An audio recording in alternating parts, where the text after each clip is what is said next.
And so, of course, when you see people in the street, they're not just trashing Israel, river to the sea. They're not just quote unquote Palestinians. These are would-be terrorists in many cases. That doesn't mean they're going to be violent. Doesn't mean they're not going to be violent. Marxists. Doesn't mean they're going to be violent. Doesn't mean they're not going to be violent. Gramsci, Italian communist, tells us the best way to achieve this in the West, particularly the United States, is to devour its cultural institutions from the top down, slowly but surely, and impose your will on the public. There's not going to be this uprising of the proletariat, the people, because here in the United States, we the people, you, fight for this country. Let's delve a little bit more deeply into this issue of what I call civil rights Marxism. I wrote about it in this book, The Democrat Party Hates America, the longest book I've ever written. I consider it the most important book I've ever written. Maybe I should have given it a different title, but I don't think so. Sometimes you got to say what's actually taking place. We've made Chapter 2 and Chapter 3 available on the internet for free. Chapter 2 and Chapter 3 are available absolutely free. Just go to the Simon & Schuster website or go to any of my social site websites, platforms, and it's there. I encourage you to download them and push them out. Free, so I don't make any money, free to push them out. In Chapter 3, I discuss, among other things, this movement from civil rights as a movement for justice and the equal application of justice.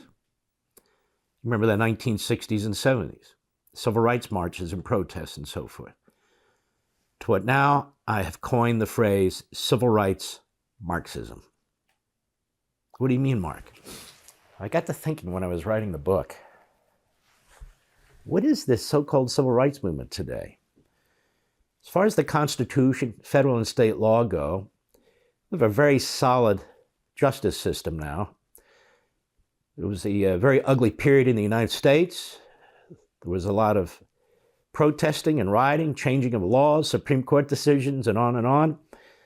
And our justice system is the most equal, fair, and just justice system on the face of the earth. So what are all these protests about?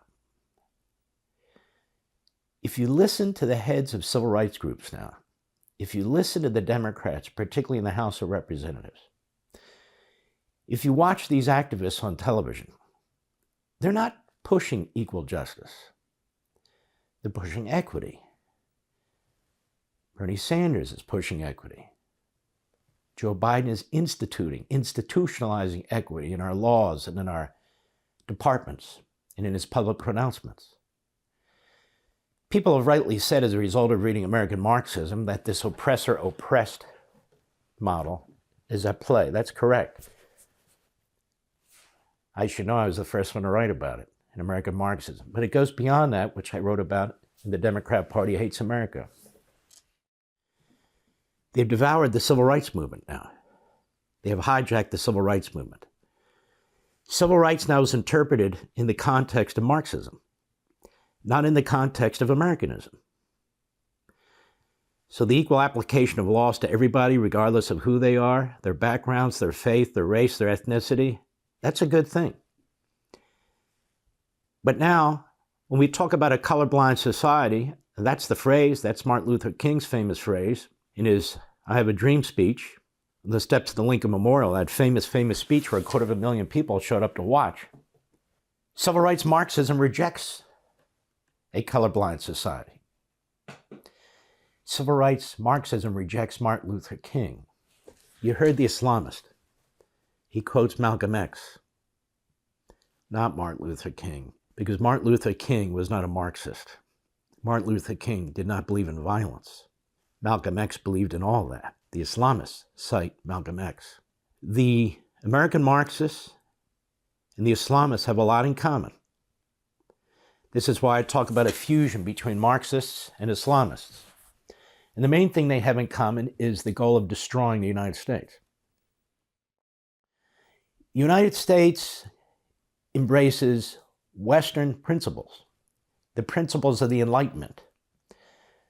Much of Islamhood has never gone through the Enlightenment. Some individuals have, some parts of it have, but much of it has not. And so you see this throwback to the 7th, 8th, 9th centuries. And so a little Western democracy in the middle of this, Israel, has to be eliminated.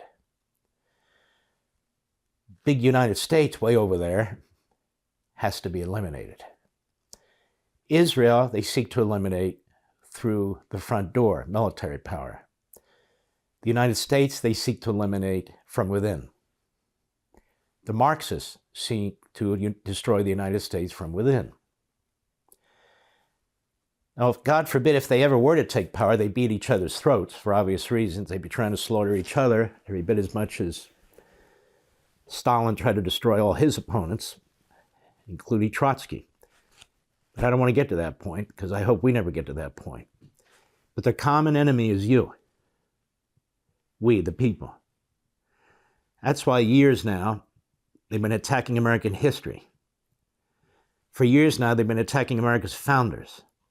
That's why 1776 is not even sacrosanct. They want to replace it with 1619. That has nothing to do with anything. That's why all this talk about a systemically white privileged, white dominant society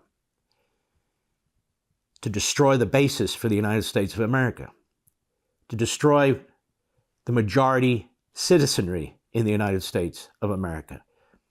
I'm telling you what these people believe and how they think, because they tell us if we'll actually read their scholarship and follow what they say. Forget about the news media. They're part of the problem. Some of them know it, some of them don't. It doesn't matter. They're a mouthpiece for this Marxist Islamist ideology. And so, of course, when you see people in the street, they're not just trashing Israel, river to the sea. They're open about it. They're not just quote-unquote Palestinians, which is what the media keep reporting. These are would-be terrorists in many cases. That doesn't mean they're going to be violent. Doesn't mean they're not going to be violent. Marxists doesn't mean they're going to be violent. Doesn't mean they're not going to be violent. How do we know? Marx tells us there'll be a period of despotism. Gramsci, Italian communist, tells us the best way to achieve this in the West, particularly the United States, is to devour its cultural institutions from the top down, slowly but surely, and impose your will on the public. There's not going to be this uprising of the proletariat, the people, because here in the United States, we the people, you, fight for this country. The middle class fights for America. The middle class loves America. So you need to impose your will, and you impose it by taking over the culture, by the religious institutions, the entertainment arena, the media, the Democrat Party, all these institutions, and of course the massive Leviathan. State Department's already been devoured and conquered by these elements. But now here we are. We're at the precipice staring into the abyss. It's here now. There's simply no question about it. Joe Biden sits silently while his would-be voters that he pursues are talking about destroying the United States of America. The entire system is corrupt, they say. And forget about Israel, they say. They'll be dealt with. They'll be destroyed. The biggest problem is the United States. Death to the United States, death to Israel. The system is poisonous. Sounds very much like the civil rights Marxists, does it not? Sounds very much like the 1619 Project and the Marxist professors and the Marxist ideology. So civil rights movement now is defined not by equal justice, not by a colorblind society, but by the destruction of the United States of America, its economic system, its constitutional system, its culture, and the society altogether. That's civil rights Marxism that is fused with Islamicism. And that's what you're seeing now. That's why Bernie Sanders turned on Israel as quickly as he did. That's why most of the Democrats have. Chris Van Hollen is an out of the closet now anti-Semite.